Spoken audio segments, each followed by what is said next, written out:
प्रकट हुए, अग्नि, ब्राह्मण और गौ, ये तीन ठाकुर जी से प्रकट हैं।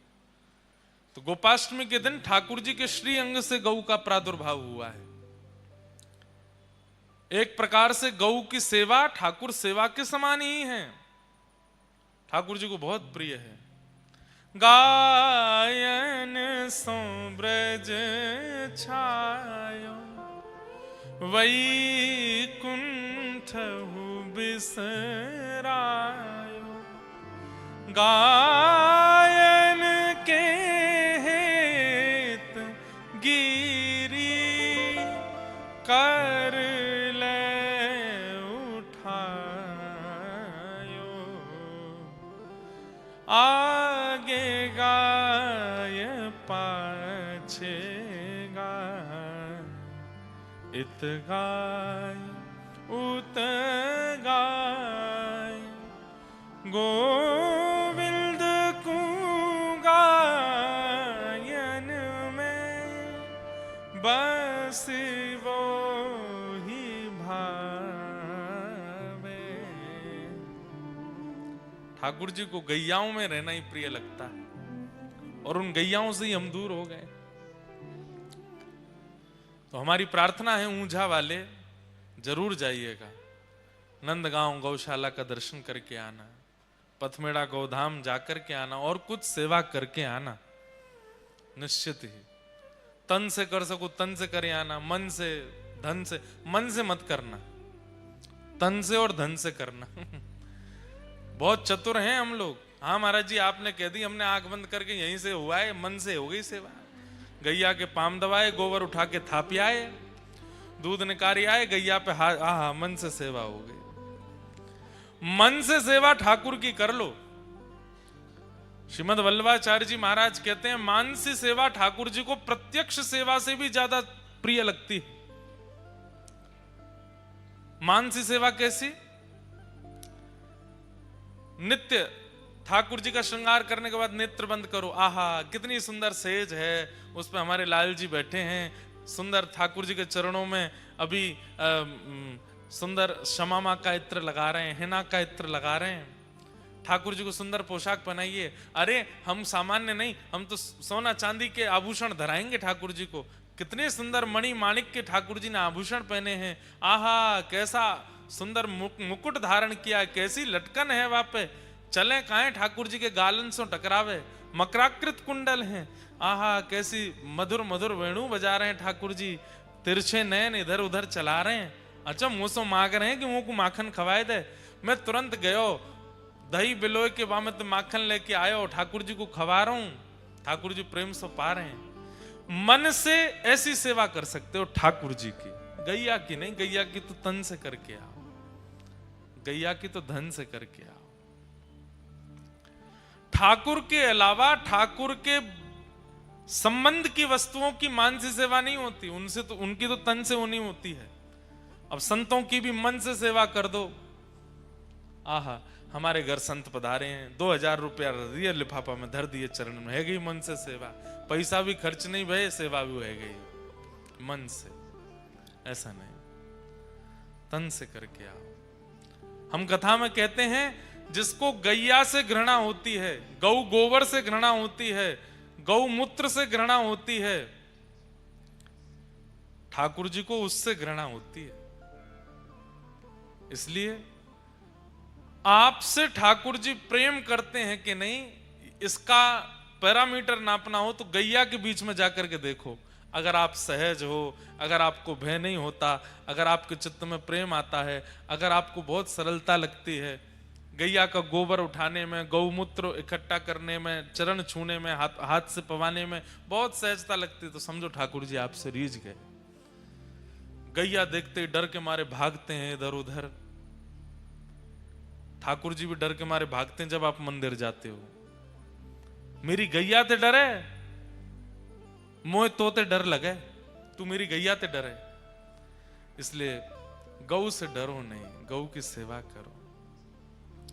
अब जो आगे लोग बैठ गए हैं उनको तो नहीं दिख रहे, स्क्रीन पर दिखा रहे हैं आज की सेवा जो वहां करके आए, कैसी सुंदर सेवा।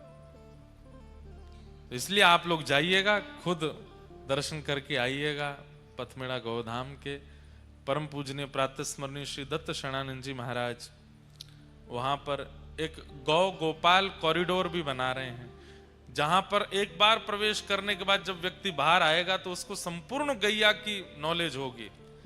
संभवतः 2-3 वर्ष में बन के तैयार हो जाएगा। बहुत सुंदर रहेगा वो भाव भी। तो आज वहां गए, वहां से अभी दर्शन करके आए हैं। आगे की कथा में प्रवेश करें। कल सुबह 10 बजे से कथा है, 9 बजे तक आप लोग 9:30 बजे तक सुंदर बाल भोग करके आ जाइएगा, ढोकला आदि पाके। कल सवेरे सवेरे कथा है। 10 बजे से 12 बजे तक कथा कल चलेगी। उसके बाद फिर हम आगे की यात्रा पर प्रस्थान करेंगे। और फिर जब भी हमारे गिरधर लाल जी का मन बनेगा तो ऊंझा दोबारा आवेंगे, खूब प्रेम से कथा सुनावेंगे।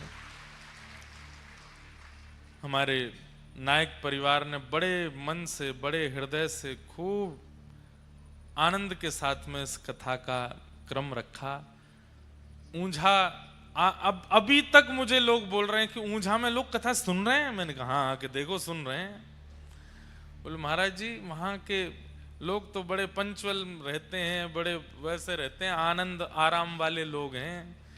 और वहाँ तो हिंदी वासी ज़्यादा भाव समझते भी नहीं। मैंने कहा हमारी तो भाई खूब प्रेम से सुन रहे हैं कथा, खूब आनंद से आ रहे हैं। तो ये सब आप लोगों का बड़ी कृपा है कि आप सब लोग खूब पधारे, खूब प्रेम से कथा श्रवण को आए। बस ऐसे ही आप सबके चित्त में प्रेम भाव बना रहे। इस वर्ष की गुजरात की ये विश्राम कथा है। फिर अगले वर्ष आगामी 3 जनवरी से बड़ोदरा में आएंगे, तब वहाँ आप लोग पधारिएगा। खूब प्रेम से फिर वहाँ कथा श्रवण कराएंगे। द्वारिका हमारा आना जाना लगा रहता है, जबकि इस बार नहीं जा पाया मैं। नहीं तो गुजरात आऊं द्वारिका ना जाऊं ऐसा हो नहीं सकता, जरूर जाते हैं। पर एक भावना है, इच्छा है, जल्दी ही श्री डाकोर जी में भी कथा करेंगे और श्री रणछोड़ राय प्रभु को। और कथा तो क्या सब होती रहती है सब जगह, पर हमारे गिरधर लाल जी का उत्सव हर बार जगह जगह होता है। एक बार श्री डाकोर जी में करेंगे और श्री रणछोड़ राय प्रभु के वहाँ खूब प्रेम से रामदास बोढ़ाना के लिए ठाकुर जी कैसे मधुर द्वारिका से पधारे, वो सब लीला आदि सब श्रवण करेंगे। और इस बार हम नरसिंह मेहता जी के चरित्र का स्मरण स्पर्श तो कर ही नहीं पाए, जबकि हम पहले दिन बोले थे कि कुछ कुछ कहेंगे। पर श्री नरसिंह मेहता जी का चरित्र तब तक गाने में सुख नहीं है जब तक आपको गुजराती पद ना आते हों, क्योंकि नरसिंह मेहता जी के गुजराती के ही पद हैं। वो ना गवें तो फिर मेहता जी का चरित्र कैसा।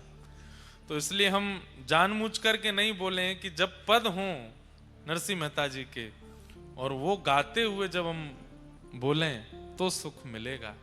वो भी एक बार कभी करेंगे। आइए आगे के क्रम में प्रवेश करते हैं। बोलो बाल कृष्ण लाल की। कल हम लोगों ने बहुत जल्दी जल्दी में ही ठाकुर जी की व्रज लीला, वृंदावन लीला और गोवर्धन लीला का श्रवण किया। समय बहुत हो गया था। ठाकुर जी वृंदावन पधारे। वृंदावन का निर्माण स्वयं किशोरी जी ने अपने हस्त कमल से किया है। वृंदावन में प्रवेश, वृंदावन में निवास, वृंदावन में किसी भी प्रकार की स्थिति बिना श्री जी की आज्ञा के नहीं होती। अगर कोई ऊंझा में बैठ कर के भी वृंदावन को याद कर रहा है तो ये भी किशोरी जी की कृपा से है। वो अपने आप नहीं कर सकता, अपनी इच्छा से वृंदावन का स्मरण नहीं कर सकता। वृंदावन की स्मृति भी तभी होती है जब किशोरी जी चाहें। ऐसा श्रीधाम वृंदावन, ठाकुर जी वहां पधारे। वृंदावनम संप्रविश्य सर्वकाल सुखावहम गोप गोपी गवाम सेव्यम पुण्याद्री तृणविरुधम। भगवान वृंदावन आकर के अति प्रसन्न है। क्यों? क्योंकि श्रीधाम वृंदावन सर्व कालेन ठाकुर जी को सुख देने वाला है। ठाकुर जी जब विहार करते हैं वृंदावन में तो लता गुल्म वृक्ष सब ठाकुर जी के अनुकूल हो जाते हैं। श्री कृष्ण जब मार्ग में चलते हैं तो सारे वृक्ष नीचे को झुक जाते हैं, मानो ठाकुर जी को प्रस्तुत करते हैं हमारे फल ले लो, हमारे पुष्प ले लो, हमें एक बार स्पर्श कर दो। और ठाकुर जी समस्त वृक्षों को स्पर्श करते हुए किसी के फल लेते हुए, अरे जिस वृक्ष में फल नहीं होते वो फल प्रकट कर देता है। ठाकुर जी आ रहे हैं, क्या पता ठाकुर जी स्पर्श कर लें, हमारे फल को स्वीकार कर लें। वृंदावन में यमुना जी का पावन तट है जहां पर बैठ करके ठाकुर जी मधुर मधुर वंशी बजाते हैं, प्रेम से सब गोपियों को गोप गोल ग्वालों को सुख देते हैं। ये वेणुनाद वंशीनाद कहां हुआ? गोकुल में नहीं हुआ। वंशीनाद ठाकुर जी ने वृंदावन में प्रारंभ किया। एक संत कथा सुना रहे थे, बहुत ध्यान से सुनना। ठाकुर जी ने वंशी बजाना शुरू कैसे किया? वंशी का निर्माण ही ठाकुर जी ने किया है। भगवान गौ बहुत प्रिय है। एक दिन गौ रोती रोती ठाकुर जी के पास आई। ठाकुर जी बोले, अरे तू काईकू रोवे, कहा भयो? मुझको बहुत जोर ते भय लगे। कौन ते भय लगे तो को? बोले मुझे मानवन ते भय ना लगे, मुझ कोई जानवर ते भय ना लगे, मुझ पर्वतन ते भय ना लगे, मुझ नदी ते भय ना लगे, एकमात्र ये बांस है जहां से मुझको बहुत भय लगे। छोटो बालक भी अगर बांस उठा ले तो गैया डर जाए, बांसों डर लगे। ठाकुर जी बोले, जा बांसते तो को डर लगे, वही बांसते तो को प्रेम कराऊंगा। ठाकुर जी ने जैसे ही एक हाथ से बांस पकड़ो तो जैसे ही एक हाथ को स्पर्श कियो 3 छिद्र प्रकट हुए, दूसरे हाथ को स्पर्श कियो 3 छिद्र और प्रकट हुए, और जैसे ही वो पकड़ करके अधर पर धारण करी 1 छिद्र और प्रकट भयो। जैसे ही प्राण पिरोए ठाकुर जी ने, ऐसी मधुर ध्वनि निकली वंशी बांस में ते। गैया के नेत्र बंद है गए, अपने आप चारों थनंते दूध प्रवाह हैने लगो। पूंछ उठा करके गैया चारों तरफ ठाकुर जी के डोलन लगी, और वही दिनासों ठाकुर जी गैया को सुख देवे के काजे वह बांस को वंशी बना करके मधुर मधुर स्वर में बजा में। पहलो कारण वंशी नाद को गैया को सुख देनो, क्योंकि ये गैया भयभीत होवे। अरे गैया तो को यही बांसते ही प्रेम कराऊंगा मैं, या हमारे ठाकुर जी वासों बंसी बजा में वेणुनाद करें। ऐसी मधुर वंशी बजा में कि गोपियों को अपने घर में बैठे बैठे ठाकुर जी के दर्शन होते हैं। उसी को वेणु गीत कहा गया श्रीमद् भागवत में। कभी अवसर मिले बंधुओं तो आप लोग YouTube पर जयपुर की अकिंचन कथा सुनिए। पहले हम अकिंचन कथा करते थे, लेकिन अब बहुत जल्दी फिर से करेंगे। अकिंचन कथा में पंडाल नहीं होता, अकिंचन कथा में माइक नहीं होता। आप लोगों की कथा शाम 8 बजे से रात्रि 11 बजे तक होती है। अकिंचन कथा सुबह 3:45 बजे से 7 बजे तक होती है। सुबह सुबह भोर में होती है, नदी के तट पर होगी, पहाड़ पर होगी, ऐसे प्राकृतिक स्थान पर होती है। पर आजकल इतनी भीड़ हो जाती है, इसलिए अकिंचन कथा अभी विश्राम में है। लेकिन बहुत जल्दी हम गिरनार में अकिंचन कथा करने वाले हैं। हमारी बात भी हो गई है, डील भी हो गई है, लेकिन उसके बारे में कथा प्रारंभ होने से एक दिन पहले ही बताएंगे। तो जो एक दिन में आ पाएगा ऊपर ही करेंगे पहाड़ पर कथा, वहीं अकिंचन कथा होगी सुबह सुबह 3:45 बजे। क्या सुख मिलता है, इतना आनंद आता है अकिंचन कथा में। तो एक बार जयपुर की अकिंचन कथा सुनिएगा, और उसमें भी वेणु गीत पर जो कथा हुई है 3 दिवस की कथा है, अंतिम कथा वही हुई अकिंचन। इतनी मधुर कथा हमने गाई है, हम ही बता रहे हैं आपको। उसमें वेणु गीत के जो भाव प्रकट करती हैं गोपियां, आहा। कि वरहा पीड़म नटवर वपु कर्णयो कर्णकारम बिभ्रदवासः कनक कपिसं वैजयन्तीं च मालां रन्ध्रान् वेणो अधर सुधया पूरयन् गोपवृन्दैः वृन्दारण्यं स्वपदरमणं प्राविशद्गीतकीर्तिः।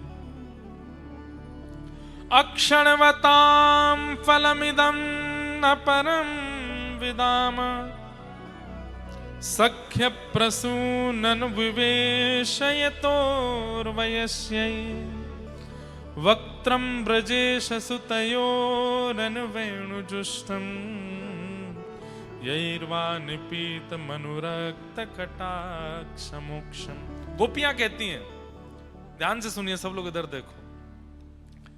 बोले आपने त्रिभंग लली श्याम सुंदर देखे, आपने नवनीत प्रिया लाल देखे, आपने यशोदा के गोद के लाला देखे, नंद बाबा के गोद के लाला देखे, बलभद्र के संग खेलते भय लाला देखे, रास रचाते भय लाला देखे, किशोरी जी के संग लीला करते भय लाला देखे। लेकिन अगर आपने गौचारण करते हुए ठाकुर जी नहीं देखे तो आपने कुछ नहीं देखा। गोपियां कहती हैं ठाकुर जी के सर्वांगीण रूपों में सबसे सुंदर स्वरूप कौन सा है? बोले जब ठाकुर जी गैया चराने जाते। अक्षणवताम फलमिदम न परम विदाम।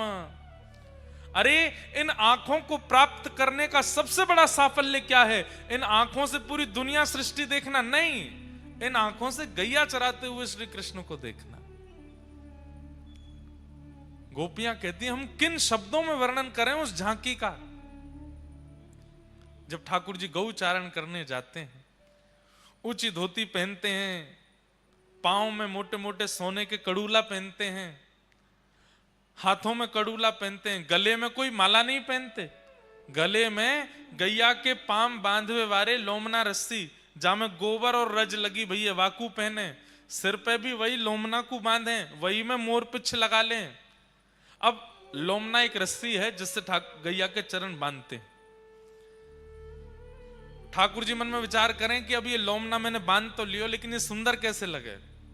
ठाकुर जी अपनो श्रृंगार भी बड़ो सुंदर करें, तो वह लोमना रस्सी को ऐसे बांध करके 2-3 परत बन जामे वाकी, सुबह के बीच बीच में कोई पुष्प लगा लें, कोई नीलो पुष्प, कोई पीलो पुष्प, कहीं सफेद पुष्प, कहीं सुंदर लड़ कोई जा रही होवे वाकू धर लें। ये तुलसी की मंजरियां निकली रहती है ना, इन मंजरियों को निकाल करके मोर पिच्छ के अगल बगल में लगा लेते हैं, ऐसी सुंदर झांकी बन जाती है। काजल लगा में मोटो मोटो ठाकुर जी यहां कान कान तक काजल जावे,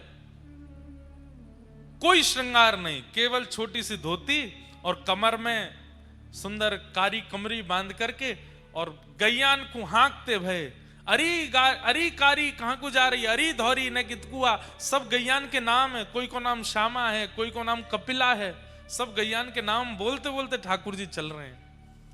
और जैसे ही ठाकुर जी गैया चरावे निकले हैं, सब गोपियां अपनी अपनी द्वार पर आकर के खड़ी हो जाती हैं उस झांकी को देखने के लिए। गायों में होड़ लगी है, कौन ठाकुर जी के बगल में चलेगो। अच्छा बंधु एक बात बताएं, ये ठाकुर जी ऐसे खड़े होते हैं, दोनों पैर ऐसे कर लेते हैं, क्यों? जब जब ठाकुर जी त्रिभंग ललित स्वरूप धारण करके खड़े होते हैं, जैसे ही दोनों पैर ऐसे करके और ऐसे मुद्रा बनाते हैं, तो यहाँ कोहनी के नीचे एक गैया आ जाए, अपनी कमर लगा दे, तो ठाकुर जी वहां पे ऐसे खड़े हो जाएं।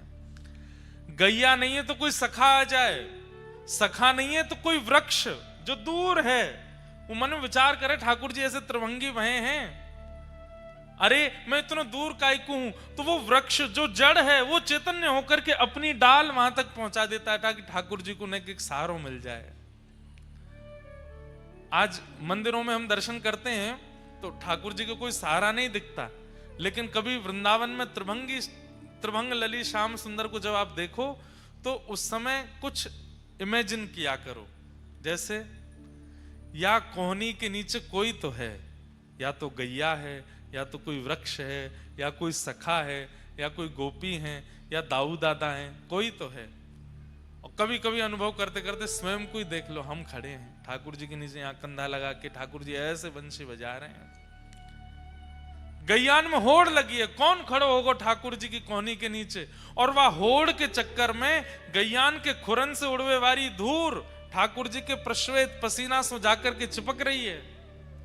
अपने आप ही सुंदर सुंदर आकृति बन रही है। यहाँ बीच में तिलक है और तिलक के बगल में ठाकुर जी की मधुर मधुर आकृति, गालन पे, माथे पे, किनारे पे, सुंदर केश की अलकावलियों पर भी गौ रज लगी भई है।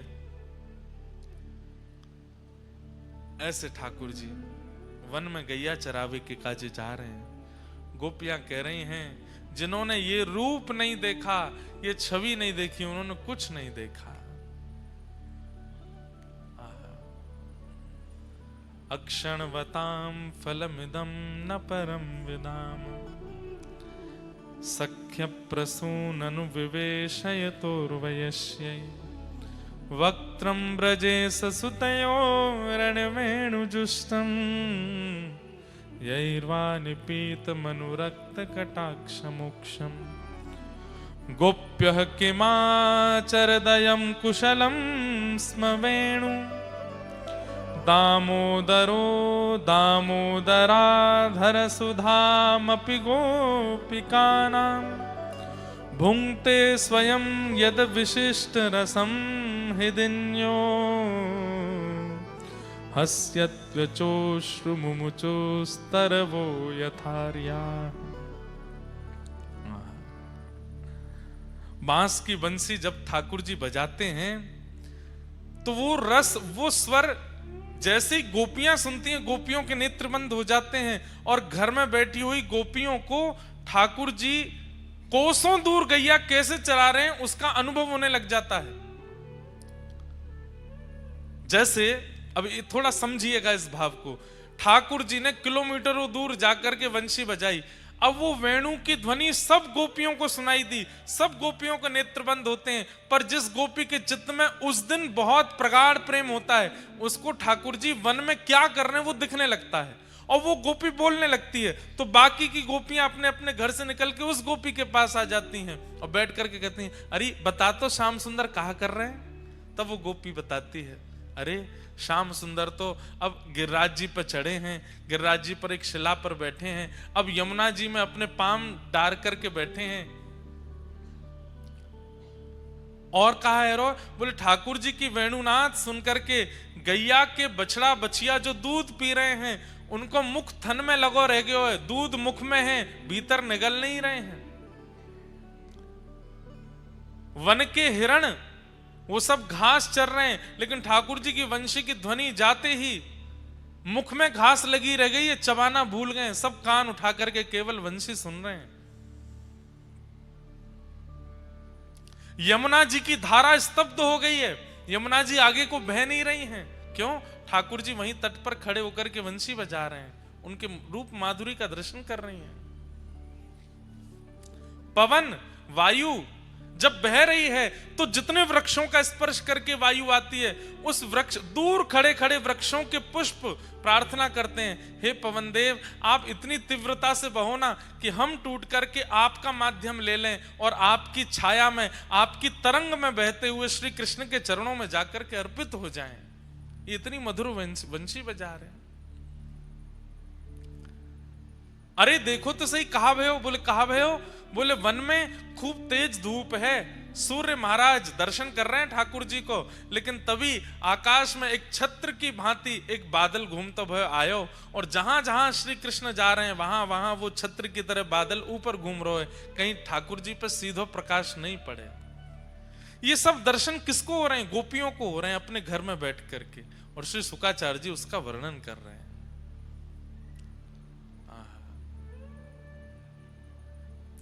ये वेणु गीत है। ऐसे वेणु गीत के माध्यम से गोपियों के चित्त को दर्शन ठाकुर जी करा रहे हैं। बंधुओं, एक बात हम सत्य बताएं आपको, आज भी वेणु गीत संभव हो सकता है। आप ऊंझा में बैठे हैं, अहमदाबाद में बैठे हैं, बड़ोदरा में बैठे हैं, कहीं भी बैठे हैं, आपका प्रेम और भाव ठाकुर जी के प्रति अगर प्रगाढ़ है तो आप जहां बैठे हैं वहां बैठ करके केवल सत्संग सुनने लग जाइए, नेत्र बंद करके। आचार्य की वाणी, संतों की वाणी आंख बंद करके सुनिए और चिंतन करिए कि आज राधारमण जी कैसे लग रहे होंगे। महापुरुष की वाणी सुनते रहो। महापुरुष की वाणी क्या है? वंशी है। उसकी वाणी सुनते सुनते सुनते सुनते आप चिंतन करो, आज ऐसी पोशाक होगी, आज ऐसा मुकुट होगा, आज ऐसी माला होगी, आज ऐसी पिछवाई होगी, आज ऐसा सन्मुख औलाई का भाव होगा, आज ऐसे गोस्वामी जी आरती कर रहे होंगे। सब अपने मन में चिंतन कर लो और फिर सोशल मीडिया पे कहीं ना कहीं फोटो आ ही जाता है, धीमे से जाकर के कहीं ढूंढो कि आज कैसे दर्शन थे। अगर आपके चिंतन से दर्शन मिलने लग जाएं तो समझ जाना कि आप भी वेणु गीत की एक गोपी बन गए हो। बस एक वेणु का आश्रय चाहिए। वेणु क्या है? कथा वक्ता की वाणी, आचार्यों की वाणी, जो वो सत्संग सुधा अपनी कथा में कहते हैं, वो वंशी ही है। उसको वेणु के माध्यम से, वेणु का भाव रख करके सुनो।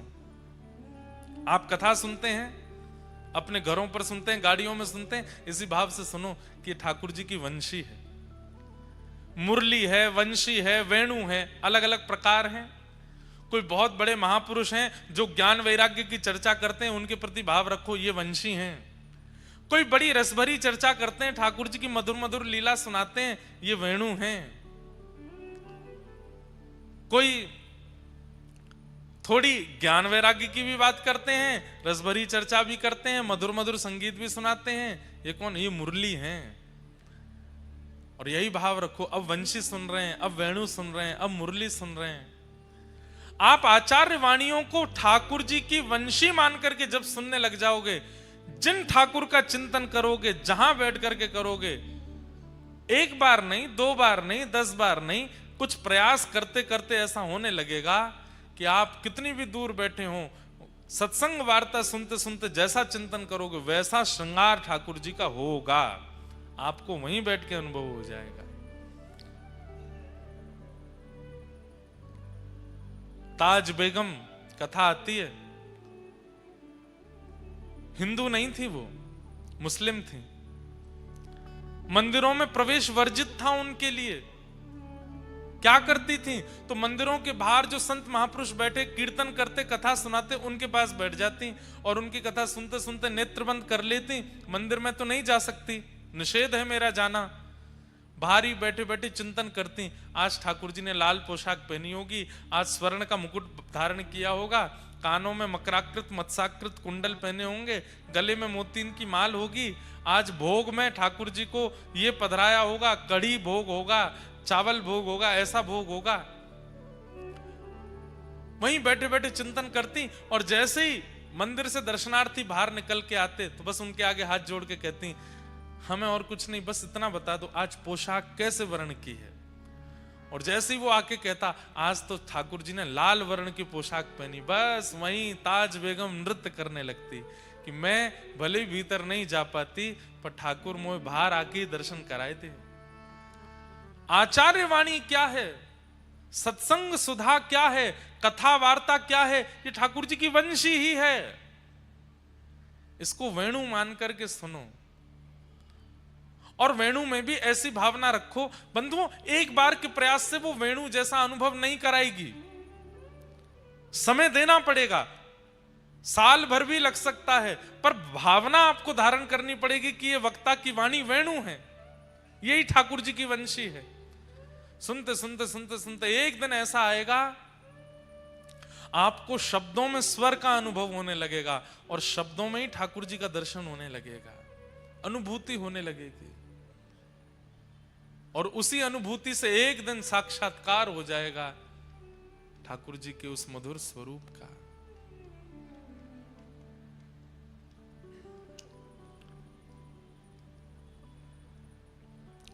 वेणु बजाते हैं ठाकुर जी, वंशी का नाद सुनकर के सब गोपियां आनंदित हो जाती हैं। भगवान ने कृपा की, सब गोपियों को अनुभव कराया और चीर हरण के माध्यम से एक लीला करके ठाकुर जी ने सबको शरद पूर्णिमा पर रास के लिए आमंत्रित किया। इसी बीच ब्रजवासियों के द्वारा इंद्र पूजा होती है और ठाकुर जी सब ब्रजवासियों से निवेदन करते हैं कि तुम सब इंद्र छोड़ सांचे देव की पूजा करो। कौन सांचे देव हैं? बोले गोवर्धन नाथ। और सब ब्रजवासियों को लेकर के ठाकुर जी श्री गिरिराज जी गए। वहां जाकर के 56 भोग पधराए, गिरिराज जी की परिक्रमा करी और परिक्रमा करके श्री गिरिराज जी को वंदन किया।